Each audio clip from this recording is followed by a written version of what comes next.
morning, good evening, or good afternoon, wherever you may be in the world, and welcome to another special call. And I say that for many reasons, and one big reason is because you are all special, all your beautiful voices from all over the world coming on the call. I mean, it's just such a joy to be able to work with beautiful, kind-hearted people here, and then to be with a company and a business that does good in the world.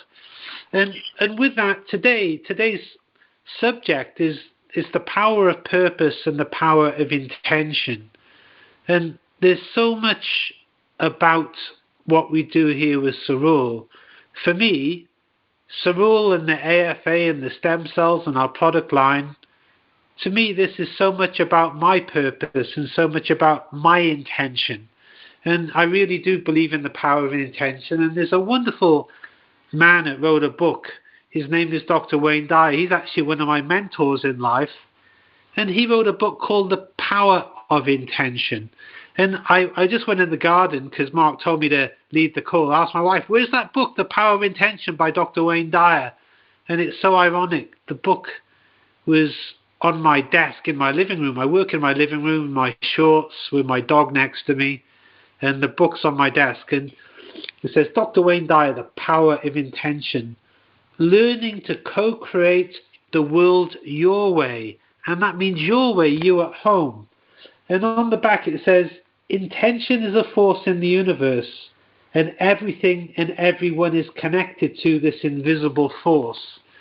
And this intention force, or this God force, whatever you want to call it, to me, it's a form of magic. And when you live with the fire of purpose, purpose perpetuates what you want. And without purpose, people perish. And purpose to me really is a power booster. I remember many years ago, my father was an electrician, and he loved his job. He was the chief electrician for the City Hall in Cardiff, Wales. And the City Hall had the royal family come, and he was in charge of the law courts, and he was a pianist, and he used to play the piano at many of the functions, plus be the electrician there. And he totally adored his job. He totally had great purpose. And it's only after he retired from his job that he lost his purpose, and within a couple of years his health went downhill and he had a couple of strokes. And so his purpose, I believe, even kept him well and healthy.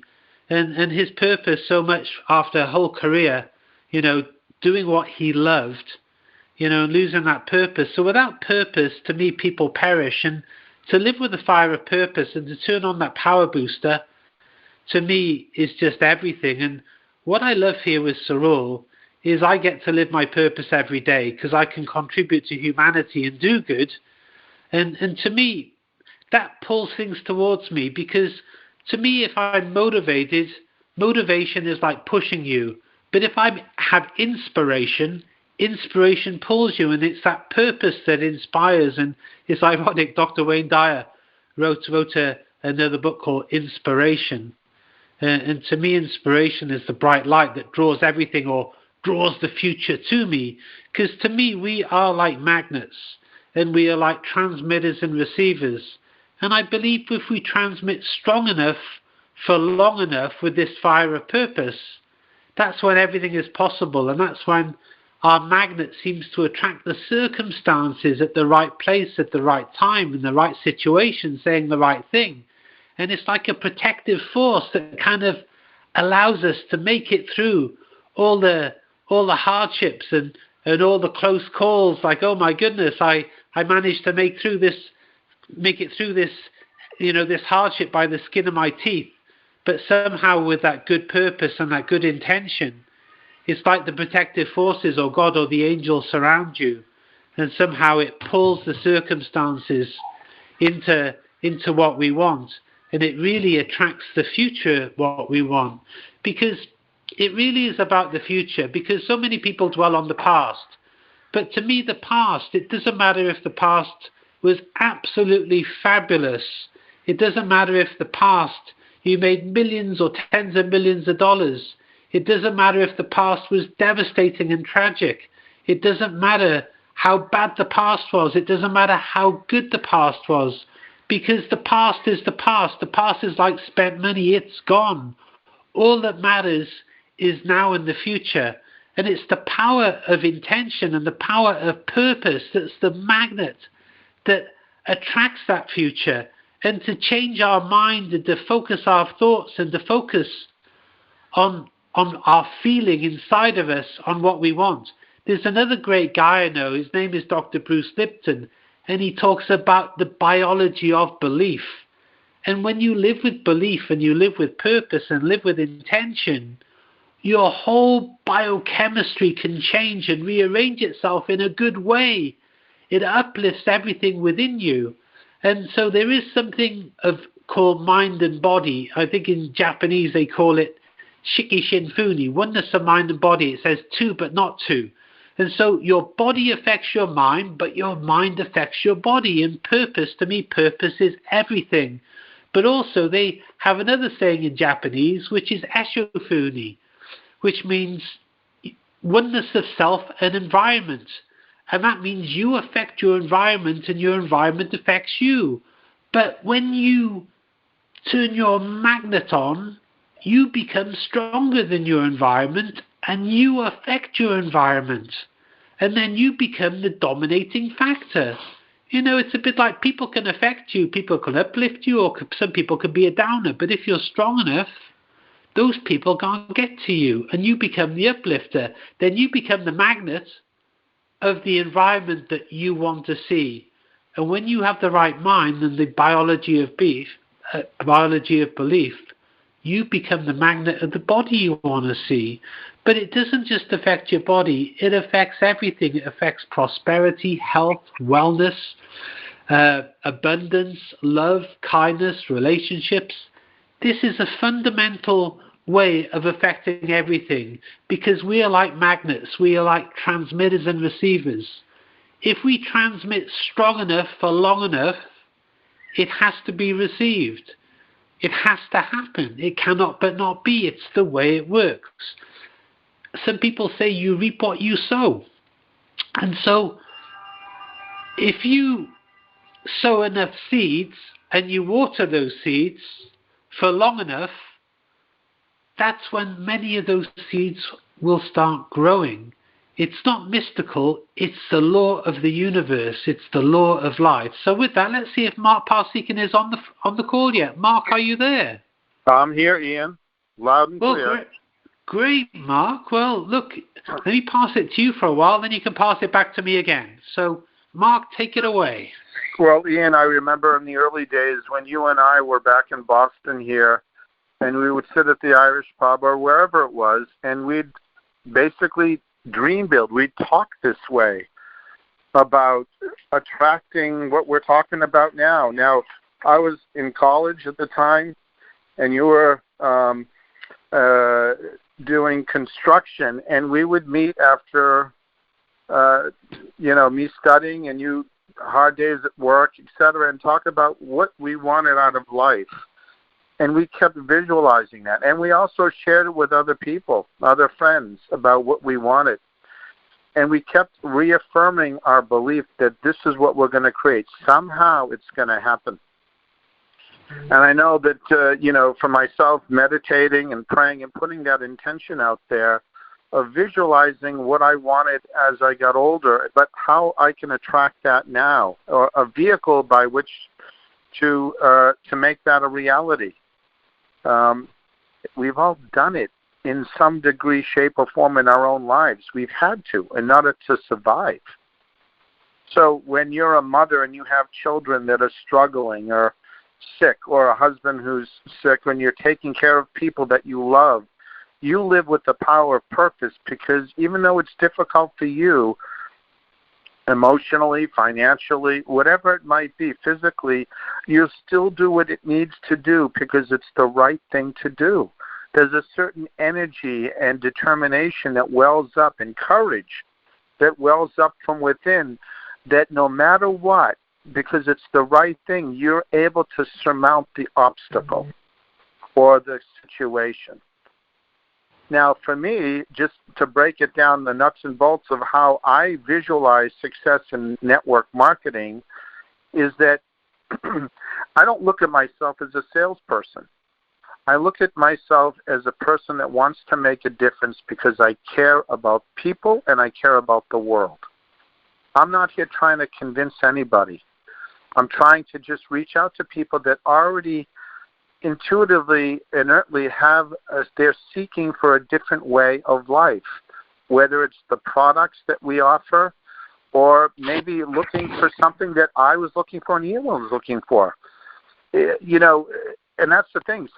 We were fruit that was ripe for the picking when somebody told us about network marketing and with the algae. It just was there. And there are so many people right now that are looking for that opportunity. And further, I'd like to say that when you have your own experience with the products, with the Cerule products, and I think this is probably so important for everybody on this call to know, is that you are doing something that is so phenomenal, because the AFA, the foundation of the products that we have, are life-changing. And there's no accident that you're involved with this. And that by you reaching out and sharing the information, you're changing and helping to transform people's lives. And when you really understand the profundity of that, and I think the older I get, the more I realize that, our lives are like a dream. It's like a script that we wrote when we were born about who we are coming into this world and who we decide to become and what kind of legacy we want to lead. But the choice, every day, we have the choice to make that decision about what we're going to do and how passionately we're going to live true to our dreams. And if there's one thing I could say about Ian and myself, we really push ourselves in a way that hold each other accountable. And not just he and I. I mean, we do that to many people. I get an enjoyment out of asking people what their dream is, what it is that makes them happy. And surprisingly, many people right now are struggling with a dream or hope. And that's why we have something of great value here, because we have something. I'm bulletproof, folks. I can go out there and say, you know what, I have something that could really change your life. It's changed my life. But it's not about me doing it alone. Each one of you on the call is really the ambassador to what we have here as an opportunity. And the great thing is it's all about personal growth. I mean, Cerule actually pays us to develop ourselves and our capacities to become more effective human beings, to reach out to people and connect with people and inspire people. We get paid for that. I mean, if you think about it, it's pretty amazing. Most people spend tens of thousands of dollars of taking courses with Anthony Robbins or personal development people.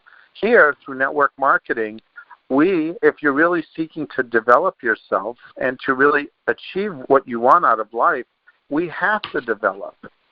That's just the course of how it operates. I mean, that's what happened with me and with Ian and so many of the successful people in this industry. So with that, Ian, I'd like to turn it back over to you to see if you'd like to add anything. Well, it's funny. In the early days, Mark, I remember when I gave presentations with you, we had an old slide projector. We gave the slideshow of the AFA and the lake. And back in those days, oh my goodness, talk about fear. Again, fear means false evidence appearing real. If you remember, Mark, I give this slideshow and I had a script.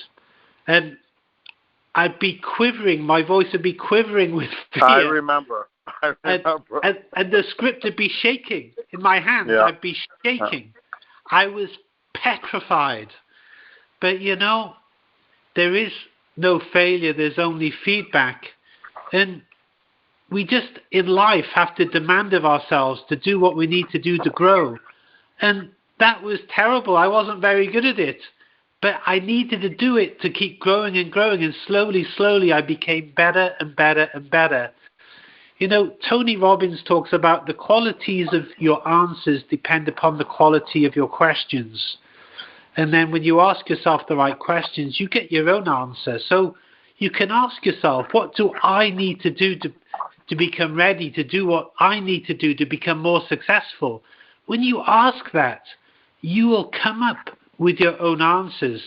And over the years, a part of me becoming more successful, and I'm still not fabulous, but I'm better than I used to be, is to always do my best. Even at the beginning of the call, Mark told me, hey, would you mind leading the call? And part of me thought, oh my goodness, I'm not prepared to do this, but let me prepare the best I can. And always do our best. So always do our best, even if your best is terrible. Even in the early days when I read the script and I was quivering, my best was terrible. But by always doing your get best, it's a bit like the universe or God is looking at you and they're like, well, you know what? That guy always does his best, even though it's not very good. He deserves a break, or she deserves a break. Just doing your best with a good heart. Doing your best, to me, is worth the world.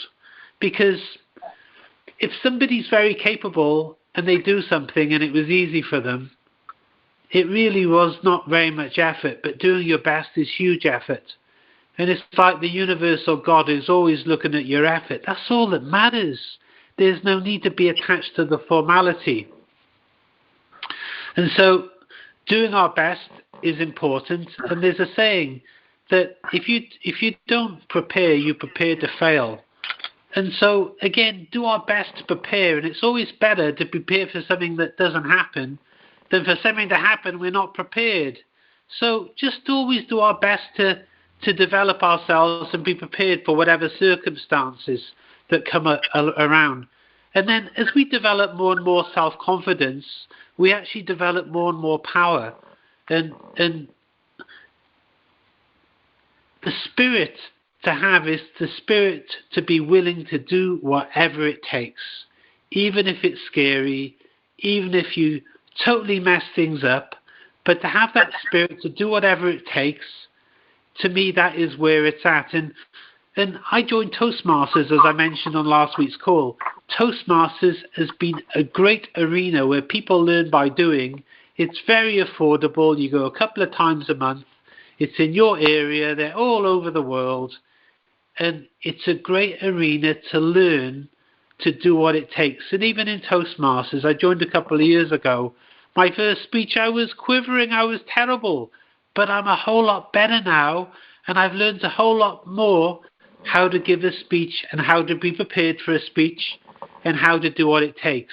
Anyway, I'll pass it back to you, Mark, and then we'll come back to me again later. Ian, well, yeah, I just want to give everybody a picture. When I first met Ian and I saw his presentation, and he is not fabricating the truth. He is really telling you he was shaking, and this was amongst friends. So, yeah, I'm going to take you back 30-something years, and you'll see that it's like we have developed because we've stepped out of our comfort zone because we knew it was the right thing. And in order for us to achieve what we wanted in life, we were willing to march through the fear or the anxiety or the things that we felt very uncomfortable with. And the very magical thing that happens that when you live with the fire of purpose, because you know it's the right thing, you get tremendous confidence and power. The fear and the angst essentially kind of disappears when you start moving in that direction. And it's been an amazing experience that way, but everything in life. You know, when Edison was trying to find the right filaments for the light bulb, he failed miserably thousands of times in terms of finding the right element, right? But he persevered. He had hope, but he was living with a purpose. He said, I am going to find this no matter what. And he could have quit because, you know, it's like, well, I didn't find it. But therein lies the greatness, is that when you're living with a fire of purpose, like a mother would take care of a sick child, right? Like a father or husband would try to take care of their family if there was really struggling. I mean, there are so many examples of all of us really stepping up and living with that. But particularly now, and I stress this because this is how I live on a day-to-day basis. And I'm going to just share some of my inner dialogue with you about what I think about. And I do meditate every day. I put the power of prayer and intention out there to really make a difference while I'm on this planet. I made a commitment to my mother, who I was very close to, that passed away about 18 years ago. And she was a school teacher, but she was one of my closest friends. And, you know, she was one of the biggest influences of my life. And she was also a distributor for the AFA for another company that Ian and I were with, 30 years or so ago. And she was one of the top distributors. Her and I actually were featured on the front of the magazine as a family that had no MLM experience, no sales experience, nothing other than a dream and a passion to make a difference, not just in our families' lives, but in the world. It took us 2 years, but we did it. And we were an example for other people that wanted the same thing. The beauty is that we did it because we had vision and we had a purpose. And we fell down many times. We got bruised, we got injured, but every time you fall and you injured and you feel like you're inadequate, you have to change the dialogue and say, you know what, I just learned something. It's a matter of how we look at things and the perspectives that we take. Well, I'm not going to do that anymore. I'm going to do it this way. I'm going to do it this way. So you learn so much if you're willing to step out and to give it a shot. The beauty that we have here is that we're a team. We're a family here at Cerule. Ian, myself, there are many leaders on this call, and each one of us, even if you're not even a leader in terms of an income level at this point, it doesn't matter. What matters is turning on your life force and being a magnet, because it can happen overnight. Ian, back to you. Mark, as you're talking, so much even now, sometimes now even I feel inadequate and we have so much fear. And we have fear of failure, but when I talk to people, I try to always be an uplifter. And even if I'm prospecting people, if my spirit is to be an uplifter, the worst thing that happens, even if someone has no interest in what I have, because I created value in that conversation and uplifted that person and made a connection, I just made another friend. And so there was no failure. There was only a benefit. And so when I have that spirit, I never have failure, because I just connect to people, I uplift them. And what you do to others, you do to yourself. So when you uplift others, it really ends up uplifting yourself anyway. And in our business, so much of our business, I call it spinning plates. We have to overlap the weak spots. We have to make the decision to do what it takes. And when there's weak spots in our business, or there's no support in the upline, and we're the upline of the upline of the upline of the upline, then we have to overlap. And, you heard of those plates which are spinning on sticks. You've seen them on TV shows or whatever. They spin a plate on a stick. And if you don't go back and twiddle that stick a bit, that plate stops spinning and it falls to the ground and breaks. And I hate it when that happens. And so by overlapping and reaching down and always doing what it takes, and if somebody in the downline or somebody somewhere doesn't do what they're supposed to do, to be there, to overlap. And sometimes it feels like a burden, like, oh my goodness, I'm doing this for so many people. But it's not a burden, it's a privilege to be in that situation. You can reach out and give somebody hope. There's a saying, sometimes you have to see the greatness in others before they can see the greatness in themselves.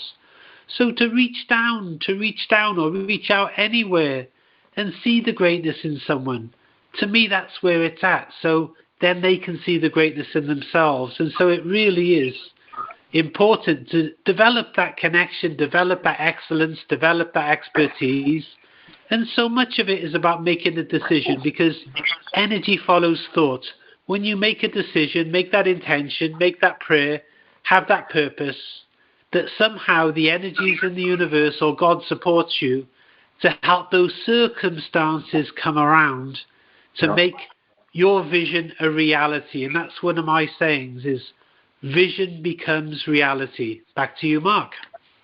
Well, Ian, you bring up a great point. And, you know, when we first started, we didn't have much of an upline in any company we were with, if you remember. Right? So oftentimes we did things ourselves because we were determined to be successful. We listened to tapes, inspirational tapes. We listened to many things. But ultimately, like you said, the most important thing is to decide. When you decide that no matter what, I'm going to make this work, that's when you turn on your battery, your magnetism. You start bringing the right people that want to work with you. They want to join your organization, that become part of your team. You might even meet somebody that was there to support you. Could be an upline, a sideline, but was there to work with you and maybe give you some tips about some other things.